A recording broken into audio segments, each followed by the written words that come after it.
Hello and welcome to exam आज की YouTube channel. इस वीडियो में हम लोग देखने वाले हैं बिहार एसएससी इंटर का प्रैक्टिस सेट जो कि आता है प्लेटफॉर्म के तरफ से। ओके, ये प्रैक्टिस सेट हम लोग 3 देखने वाले हैं। प्रैक्टिस सेट 1 और 2 हम लोग कंप्लीट कर चुके हैं। इसमें जीके और जीएस के क्वेश्चन हम लोग देखने वाले हैं। तो चलिए वीडियो में आगे बढ़ते हैं। अगर आप इसका पीडीएफ लेना चाहते हैं तो टेलीग्राम और व्हाट्सएप ग्रुप को जरूर से जरूर ज्वाइन कर लीजिए। और अगर आप एसएससी जीडी का प्रिपरेशन करते हैं तो डेली सुबह 9 बजे खुशबू मैम का क्लास होता है, जिसमें जो प्रीवियस ईयर के क्वेश्चन एसएससी जीडी का उसको डिटेल में डिस्कस किया जाता है, साथ में करंट अफेयर भी बताया जाता है। तो चलिए हम यहाँ पे स्टार्ट करते हैं। ओके, क्वेश्चन नंबर 1 से स्टार्ट करते हैं। सेट 3 का क्वेश्चन नंबर 1 देख लेते हैं। बोल रहा है मिट्टी की नमी को बनाए रखने के लिए पौधे के बीच की खाली जमीन को कार्बनिक पदार्थों की परत से ढकने की प्रक्रिया को क्या कहते हैं? उसे मल्चिंग कहते हैं। ऑप्शन सी राइट आंसर हो जाएगा। नेक्स्ट है औरंगजेब द्वारा अपने निम्नलिखित में से किन 2 सर्वोच्च पद धारक सामंतों को मिर्जा राजा का खिताब दिया गया था? किसे दिया गया था? जय सिंह और जसवंत सिंह को दिया गया था। ऑप्शन सी राइट आंसर हो जाएगा। नेक्स्ट हम देख लेते हैं तीसरा नंबर क्वेश्चन। बोल रहा है राज्यसभा के कितने सदस्य हर दूसरे साल सेवानिवृत्ति हो जाते हैं और नए चुने गए सदस्य उनका स्थान लेते हैं? तो 1/3 सदस्य जो है वह सेवानिवृत्ति हो जाते हैं। राज्यसभा का सदस्य का कार्यकाल 6 वर्ष का होता है, 6 साल का होता है। राज्यसभा का भी भंग नहीं होता। ठीक है, राज्यसभा को उच्च सदन के नाम से हम लोग जानते हैं। फैक्ट आप याद रखिएगा। ऑप्शन सी राइट आंसर हो जाएगा। निम्नलिखित में से दिल्ली के किस सुल्तान ने सबसे पहले दक्षिण भारत के लिए सैन्य अभियान शुरू किया गया था? तो वह अलाउद्दीन खिलजी ने शुरू किया था। ऑप्शन सी राइट आंसर हो जाएगा। सबसे पहले 1296 ईस्वी में अलाउद्दीन खिलजी ने यहाँ पे देवगिरी पे आक्रमण किया था और दक्षिण के भारत के सैन्य अभियान शुरुआत किया था। यह किसके नेतृत्व में? तो अलाउद्दीन खिलजी के जो एक सेनापति थे मलिक काफूर, उसके नेतृत्व में देवगिरी, तेलंगाना, होयसल और पांड्य राज्यों पर आक्रमण किया था अलाउद्दीन खिलजी ने। 5वां नंबर क्वेश्चन देख लेते हैं। अब्दुल हमीद जो थे, अब्दुल हमीद, ठीक है, लाहौरी की कृति बादशाह नामा उनके संरक्षक का डैश का आधिकारिक इतिहास था? किसका इतिहास? शाहजहां का आधिकारिक इतिहास काल था बादशाह नामा। ऑप्शन बी राइट आंसर हो जाएगा।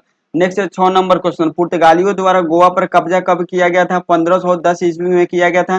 क्या हुआ कि 1509 ईस्वी में 1509 ईस्वी में जो है पुर्तगालियों की तरफ से अल्फांसो डी अल्बुकर्क जो थे वो वायसराय बन के आए थे पुर्तगालियों की तरफ से भारत में। और 1510 ईस्वी में 1510 ईस्वी में जो बीजापुर के शासक थे यूसुफ आदिल शाह, उससे गोवा छीन लिया था 1510 ईस्वी में। ठीक है, और 1511 ईस्वी में अल्बुकर्क मलाका और 1515 ईस्वी में हारमुज पर अधिकार कर लिया था। जो मलाका जल संधि और हारमुज जल संधि है उस पे आक्रमण अल्बुकर्क कर लिया था। मलाका जल संधि पे 1511 में और हारमुज जल संधि पे 1512 में इसमें आक्रमण कर, सॉरी 1515 में आक्रमण कर लिया था। फैक्ट आप याद रखिएगा। 7 नंबर क्वेश्चन। तिरुवरूर और अजंता के मंदिरों की दीवारों पर किस प्रकार की चित्रकारी मौजूद है? किस प्रकार की? तो भीति चित्रकारी मौजूद है। ऑप्शन डी राइट आंसर हो जाएगा। 8 नंबर क्वेश्चन है। लाला लाजपत राय की मृत्यु ब्रिटिश सरकार के किस निर्णय का विरोध करते हुए हो गया था?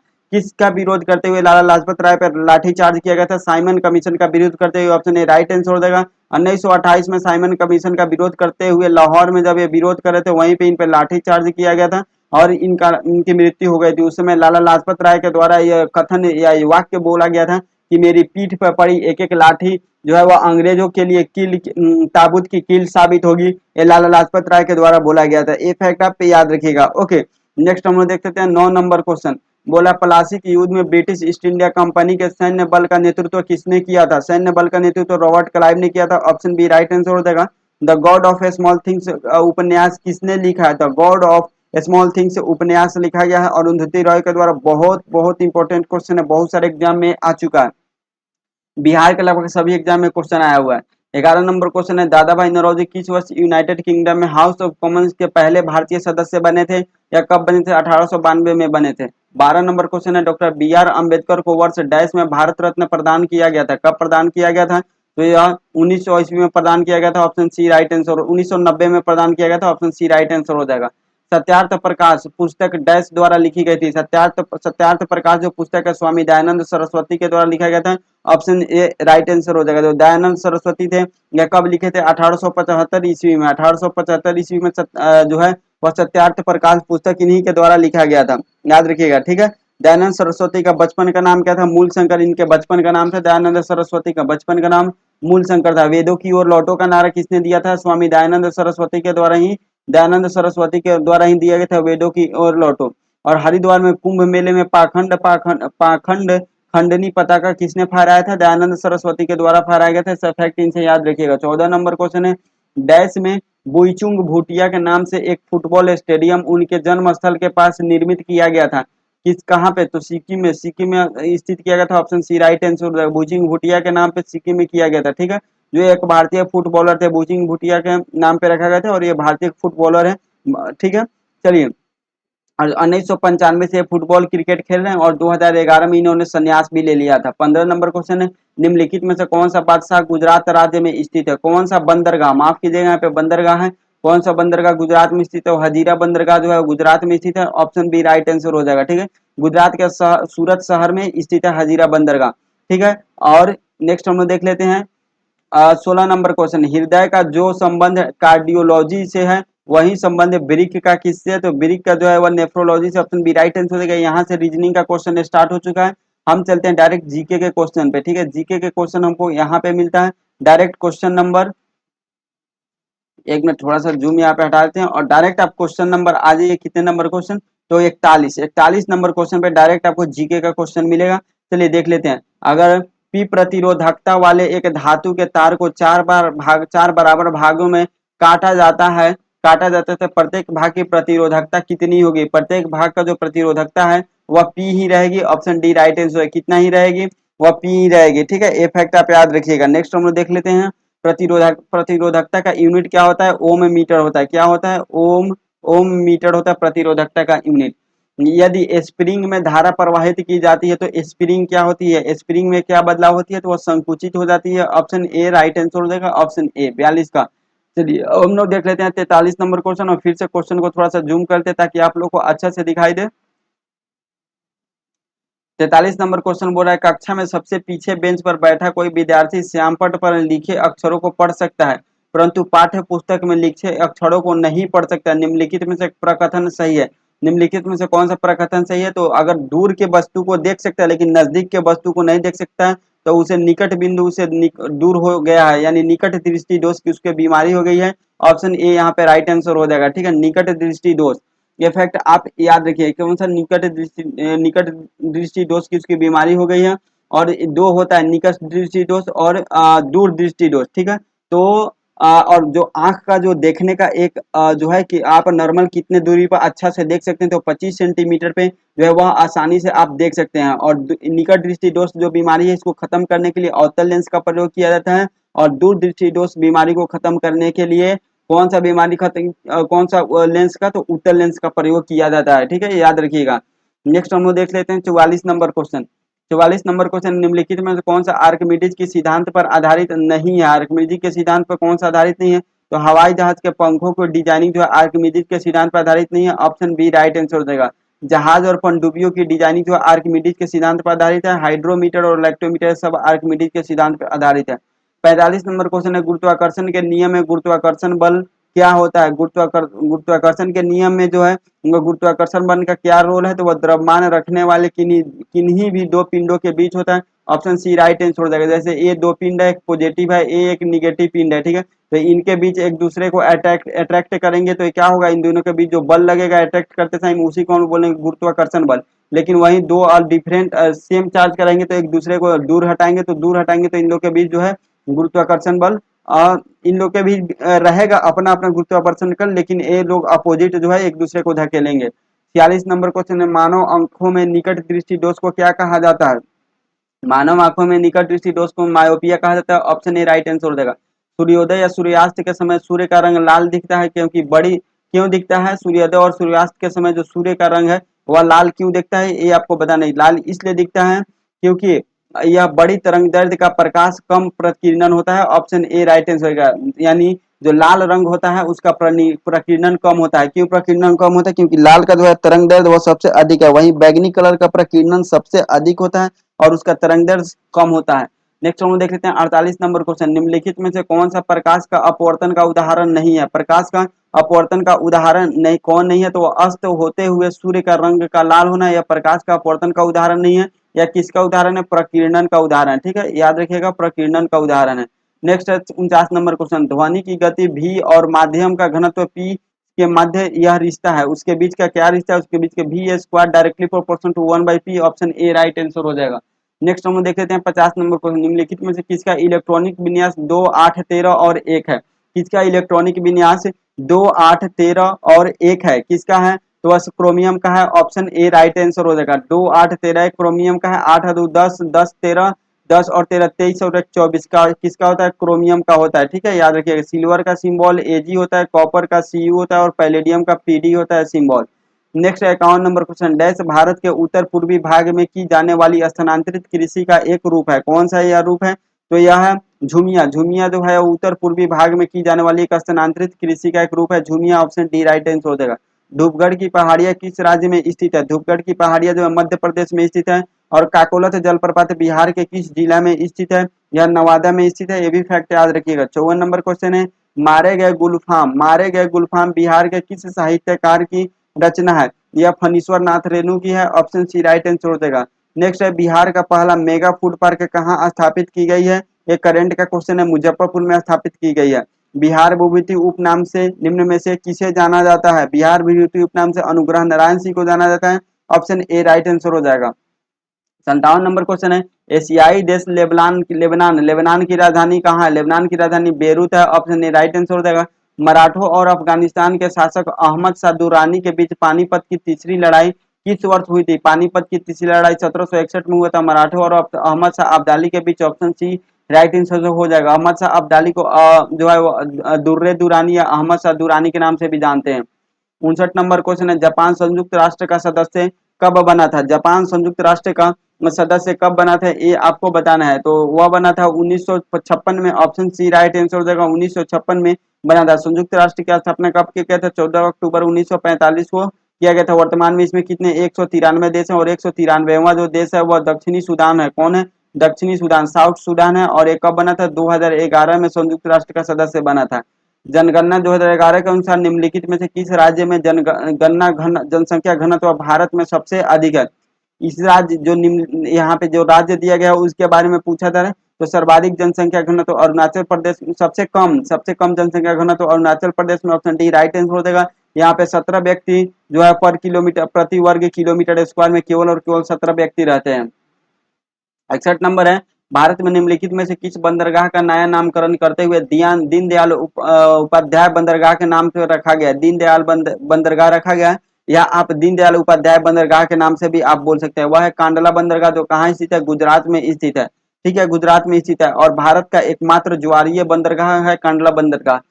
62 नंबर क्वेश्चन, 1939 में फॉरवर्ड ब्लॉक की स्थापना निम्नलिखित में से किसने की थी? सुभाष चंद्र बोस के द्वारा किया गया था 1939 में इन्होंने त्रिपुरी अधिवेशन के जो है अध्यक्षता के रूप में पद हासिल कर लिए थे, जीत लिए थे। लेकिन महात्मा गांधी से मतभेद होने के कारण यह इस्तीफा दे दिया और उसके बाद डॉक्टर राजेंद्र प्रसाद के को इसमें क्या किया गया था? अध्यक्षता करनी पड़ी थी। 1938 में भी तो ये जो थे हरिपुरा अधिवेशन के अध्यक्ष सुभाष चंद्र बोस के द्वारा ही किया गया था। निम्नलिखित में से कौन सा अनुच्छेद संपत्ति के अधिकार से संबंधित है? कौन सा अनुच्छेद जो है संपत्ति के अधिकार से संबंधित है? अनुच्छेद 300 ए जो है और संपत्ति के अधिकार से संबंधित है, ऑप्शन बी राइट आंसर हो जाएगा। मिश्रित कृषि की मुख्य विशेषता क्या है? मिश्रित कृषि की मुख्य विशेषता क्या है? वह पशुओं का पालन और फसलों की खेती एक साथ करना, ऑप्शन सी राइट आंसर हो जाएगा। कौन सा देश ओपेक का सदस्य नहीं है? कौन सा देश जो है वो ओपेक का सदस्य नहीं है? केन्या ओपेक का सदस्य नहीं, ऑप्शन ए राइट आंसर हो जाएगा। नेक्स्ट है 66 नंबर क्वेश्चन, निम्नलिखित में से कौन सा कथन गलत है? गलत कथन आपको बताना है। वह है रेड क्लिफ लाइन भारत और चीन के बीच की सीमा रेखा। यह कथन जो है यह गलत है। रेड क्लिफ लाइन जो है वह कहाँ? भारत और पाकिस्तान के बीच स्थित है। किसके? भारत एंड पाकिस्तान के बीच स्थित है। कहाँ पे? गुजरात के जो कच्छ का रण है, कच्छ का रण के तरफ ए है, ऑप्शन डी राइट आंसर देगा। यह कथन गलत है।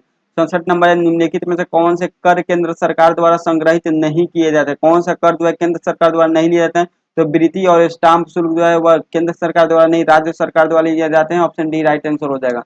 निम्नलिखित में से कौन सा पर्वत शिखर पूर्वी घाट में स्थित है? कौन सा पर्वत शिखर है? तो महेंद्रगिरी जो है वो पूर्वी घाट में स्थित है। आपको पता है एक भारत के जो है या नीचे में यहाँ से आता है पश्चिमी घाट, और ठीक है, और यहाँ से आता है पूर्वी घाट, दोनों आकर नीलगिरी में मिलता है। और नीलगिरी कहाँ स्थित है? नीलगिरी तमिलनाडु में स्थित है। फैक्ट आप याद रखिएगा। 69 नंबर है, भारत के संविधान के निम्नलिखित में से किस अनुच्छेद में संसद के दोनों सदनों की संयुक्त बैठक का प्रावधान किया गया है? वो कौन सा वो अनुच्छेद है? तो अनुच्छेद 108 है, ऑप्शन ए राइट आंसर हो जाएगा। सेम क्वेश्चन हम लोग सेट 2 में भी देख चुके हैं। और 70 नंबर क्वेश्चन, निम्नलिखित में से कौन सा पर्वत श्रृंखला दक्षिणी अमेरिका में स्थित है? कौन सी पर्वत श्रृंखला जो है वो दक्षिणी अमेरिका में स्थित है? तो वह एंडीज पर्वत श्रृंखला दक्षिणी अमेरिका में स्थित है। ऑप्शन सी राइट आंसर हो जाएगा। 71 नंबर है, आरबीआई अधिनियम 1934 की डैश की सूची के अंतर्गत शामिल बैंकों को अनुसूचित वाणिज्य बैंक कहा जाता है? किसके अंतर्गत? तो जो दूसरी सूची में शामिल है बैंक है उसको अनुसूचित वाणिज्यिक बैंक कहा जाता है। 72 नंबर क्वेश्चन है, निम्नलिखित में से किस क्रिकेटर को राजीव गांधी खेल रत्न पुरस्कार कभी प्राप्त नहीं हुआ है? कभी प्राप्त नहीं हुआ, वह किसको प्राप्त नहीं हुआ है? तो वह शिखर धवन को कभी प्राप्त नहीं हुआ। ऑप्शन डी राइट आंसर होगा। सचिन तेंदुलकर को कब 1997 98 में दिया गया था सचिन तेंदुलकर को, और एम एस धोनी को कब 2007 में दिया गया था, ठीक है। उसके बाद विराट कोहली को कब दिया गया था? 2018 में विराट कोहली को दिया गया था। 73 नंबर क्वेश्चन है, ग्राम पंचायत के किस सदस्य को पद और किस सदस्य को पद अवधि के प्रथम 2 वर्ष तक तथा कार्यकाल के अंतिम 6 माह के दौरान उन पर अविश्वास प्रस्ताव नहीं लाया जा सकता है?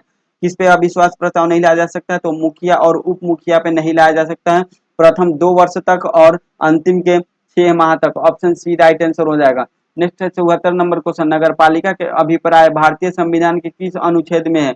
नगर पालिका से संबंधित अनुच्छेद यहाँ पे पूछ रहा है। अनुच्छेद 243 पी से अनुच्छेद 243 से जेड जी तक जो है वह नगर पालिका की बात की गई। ऑप्शन ए राइट आंसर हो जाएगा। नेक्स्ट है, बांग्लादेश किस वर्ष तक पाकिस्तान का हिस्सा रहा है? वह किस वर्ष तक? तो 1971 तक। 1971 में जो लड़ाई हुआ था वह उसमें भारत के द्वारा, भारत के प्रधानमंत्री इंदिरा गांधी के द्वारा बांग्लादेश को एक अलग राज्य, एक अलग देश से बना दिया गया था। 76 नंबर क्वेश्चन, निम्नलिखित में से कौन सी नदी घाघरा नदी की सहायक नदी है? कौन सी नदी घाघरा नदी की सहायक नदी है? राप्ती नदी। ऑप्शन ए राइट आंसर हो जाएगा। अशोक रुद्र ओ एस मन्ने मॉडल पर आधारित पंचवर्षीय योजना है। यह पंचवर्षीय योजना किससे संबंधित है? चौथी पंचवर्षीय योजना। ऑप्शन बी राइट आंसर हो जाएगा। 78 नंबर क्वेश्चन है, भारत की पहली पंचवर्षीय योजना का उद्देश्य क्या है? भारत की पहली पंचवर्षीय योजना का उद्देश्य है मुद्रास्फीति पर नियंत्रण करना, शरणार्थियों का पुनर्वास और खदानों के मामलों में कम से कम संभव अवधि में आत्मनिर्भर प्राप्त करना। ऑप्शन डी राइट आंसर हो जाएगा, ठीक। नेक्स्ट हम देख लेते हैं 79 नंबर क्वेश्चन, हाल ही में यूनेस्को की विश्व विरासत सूची में शामिल होने वाला 42वां भारतीय स्थल कौन सा है? 42वां भारतीय स्थल कौन सा है, ये आपको बताना है, ठीक है। कौन सा है? तो यह है होयसल मंदिर समूह। ऑप्शन बी राइट आंसर हो जाएगा। नेक्स्ट 80 नंबर क्वेश्चन, ऑस्कर पुरस्कार 2023 में सर्वश्रेष्ठ अभिनेता का अवार्ड किसने जीता? सर्वश्रेष्ठ अभिनेता का अवार्ड ब्रेंडन फ्रेजर ने जीता। ऑप्शन ए राइट आंसर हो जाएगा। भारत की पहली क्षेत्रीय एआई न्यूज एंकर लीसा को कहाँ लॉन्च किया गया? लीसा को वह उड़ीसा सरकार के द्वारा उड़ीसा में लॉन्च किया गया। ऑप्शन सी राइट आंसर हो जाएगा। चलिए नेक्स्ट हम देख लेते हैं यहाँ पे। नेक्स्ट 82 नंबर क्वेश्चन, किस राज्य सरकार ने महिलाओं के लिए लाडली बहन योजना शुरू की है? किस राज्य सरकार के द्वारा? तो मध्य प्रदेश के द्वारा शुरू किया गया था। ऑप्शन ए राइट आंसर हो जाएगा। 111वें स्थापना दिवस बिहार दिवस 2023 की थीम विषय क्या था? इसका थीम विषय क्या था? तो वह युवा शक्ति बिहार की प्रगति। ऑप्शन बी राइट आंसर हो जाएगा। नेक्स्ट है 84 नंबर क्वेश्चन, भारत की राष्ट्रीय चिकित्सा दिवस किसके सम्मान में मनाया जाता है? राष्ट्रीय चिकित्सा दिवस है जो है किसके सम्मान में मनाया जाता है? तो यह मनाया जाता है विद्या चंद्र राय के सम्मान में। ऑप्शन ए राइट आंसर हो जाएगा, ठीक। ऑप्शन ए राइट आंसर हो जाएगा। 85 नंबर क्वेश्चन है, राष्ट्रमंडल खेल 2022 में भारत ने कितने स्वर्ण पदक जीते हैं? भारत ने टोटल 22 स्वर्ण पदक जीते। ऑप्शन बी राइट आंसर हो जाएगा, ठीक है। 101 नंबर क्वेश्चन अब हम लोग देख लेते हैं 101 से, उसके बाद फिर एक डायरेक्ट 101 से जीके का क्वेश्चन स्टार्ट है। बोल रहा है निम्नलिखित में से किन परिस्थितियों में हाइड्रोजन गैस के अणुओं के मध्य दूरी बढ़ेगी? किस परिस्थिति में बढ़ेगी? तो यह कौन कौन सी परिस्थिति है? तो कुछ हाइड्रोजन के गैस का पात्र से रिसाव होने पे जो है हाइड्रोजन गैस के अणुओं के मध्य दूरी बढ़ेगी, ठीक है, जब रिसाव होगा तब, और पात्र का आयतन बढ़ाए बिना पात्र में अधिक हाइड्रोजन गैस मिलाने पे, ठीक है। सॉरी, ये नहीं बढ़ेगा, ऐसे नहीं बढ़ेगा, तो और नजदीक आएंगे हाइड्रोजन गैस का पात्र का आयतन बढ़ाने पे। 2 और 3 सही हो जाएगा। ऑप्शन सी राइट आंसर हो जाएगा। 102 नंबर क्वेश्चन है, भारी जल के नामकरण का आधार क्या है? भारी जल के नामकरण का आधार या प्रोटियम के स्थान पर ड्यूटेरियम का उपयोग किया जाता है जो हाइड्रोजन की अपेक्षा की भारी समस्थानिक के। ऑप्शन बी राइट आंसर हो जाएगा। नेक्स्ट 103 नंबर क्वेश्चन हम लोग देख लेते हैं, थोड़ा सा पेन का साइज मोटा कर लेते हैं ताकि आप लोग को अच्छा से दिखाई दे। ओके, चलिए नेक्स्ट हम लोग देख लेते हैं, अभिक्रिया Fe3+ और इलेक्ट्रॉन E-Fe2+ के लिए निम्नलिखित में से क्या सही नहीं है? क्या सही नहीं है ये आपको बताना है। तो Fe3+ और Fe2+ दोनों अम्लीय मूलक कहे जाते हैं, ये सही नहीं है। ऑप्शन डी राइट आंसर हो जाएगा, ठीक। 104 नंबर क्वेश्चन है, तरल में प्रवाह का अद्वितीय गुण होता है, निम्नलिखित में से कौन सा कथन सही है? तरल में प्रवाह का अद्वितीय गुण होता है, निम्नलिखित में से कौन सा कथन सही है? सही कथन है गैस द्वारा गैस तथा द्रव तरल के समान व्यवहार करते हैं, ऑप्शन सी राइट आंसर हो जाएगा। 105 नंबर क्वेश्चन है, COOH निम्नलिखित में से किस क्रियात्मक समूह में उपस्थित है? किस क्रियात्मक समूह में उपस्थित है? तो यह कार्बोक्सिलिक अम्ल में उपस्थित है, ऑप्शन ए राइट आंसर हो जाएगा। चलिए नेक्स्ट हम देख लेते हैं 106 नंबर क्वेश्चन। ओके, एक डायमंड में प्रत्येक कार्बन परमाणु डैश से बंधे होते हैं। डायमंड में यानी जो हीरा में कार्बन परमाणु कैसे बंधे होते हैं? तो वह 4 अन्य कार्बन परमाणुओं से बंधे होते हैं, ऑप्शन डी राइट आंसर हो जाएगा।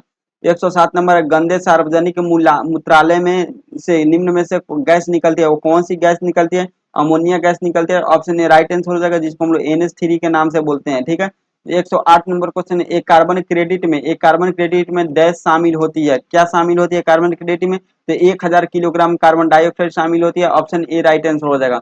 लैन काय की खोज के लिए ड्यूवे को किस वर्ष नोबेल पुरस्कार मिला था? किस वर्ष नोबेल पुरस्कार मिला था? 1974 में मिला था, ऑप्शन सी राइट आंसर हो जाएगा। 110 नंबर क्वेश्चन है, श्लेष्मा झिल्ली की सूजन को डैश कहा जाता है? श्लेष्मा झिल्ली की सूजन को क्या कहा जाता है? ब्रोंकाइटिस कहा जाता है, ऑप्शन ए राइट आंसर हो जाएगा। नेक्स्ट है, पानी की कमी के कारण कोशिका के संकुचित होकर कोशिका भित्ति से अलग होने की प्रक्रिया को क्या कहा जाता है? इसे प्लाज्मोलिसिस कहा जाता है, ऑप्शन डी राइट आंसर हो जाएगा। 112 नंबर क्वेश्चन है, क्षय रोग के किसके कारण होता है? क्षय रोग जो है वो किसके कारण होता है? जीवाणु के कारण होता है। 113 नंबर क्वेश्चन है, रक्त डैश ऊतक का एक प्रकार है। रक्त जो है किस ऊतक का एक प्रकार है? तो संयोजी ऊतक का एक प्रकार है, ऑप्शन सी राइट आंसर हो जाएगा। 114 नंबर क्वेश्चन है, स्पाइरोगाइरा और प्लेनेरिया में डैश होता है। स्पाइरोगाइरा और प्लेनेरिया में क्या होता है? तो यह पुनर्जनन होता है, ऑप्शन डी राइट आंसर हो जाएगा। अस्थिर के आधार पर द्रव ओसिन में कितने प्रतिशत कार्बनिक पदार्थ होते हैं? कितने प्रतिशत होते हैं? तो 62% होते हैं, ऑप्शन सी राइट आंसर हो जाएगा। यहाँ पे हम लोग टोटल 150 क्वेश्चन कंप्लीट कर लिए सेट 3 का। सेट 4 नेक्स्ट डे आएगा। वीडियो में कैसे क्या इंप्रूव करना चाहिए कि डिस्कशन पहले वीडियो में बहुत ज्यादा था तो हमने थोड़ा कम कर दिया। तो आप लोग को कैसा लग रहा है? डिस्कशन बहुत ज्यादा होना चाहिए, कम होना चाहिए, वीडियो छोटा होना चाहिए और बड़ा होना चाहिए? कैसे आप लोग को वीडियो चाहिए एक बार कमेंट करके जरूर बताते रहिएगा, ताकि और हम वीडियो में और इम्प्रूव कर सके और आपके लिए बेहतर से बेहतर कंटेंट ला सकें। आज के वीडियो में इतना ही, मिलते हैं नेक्स्ट वीडियो में, तब तक के लिए जय हिंद जय भारत।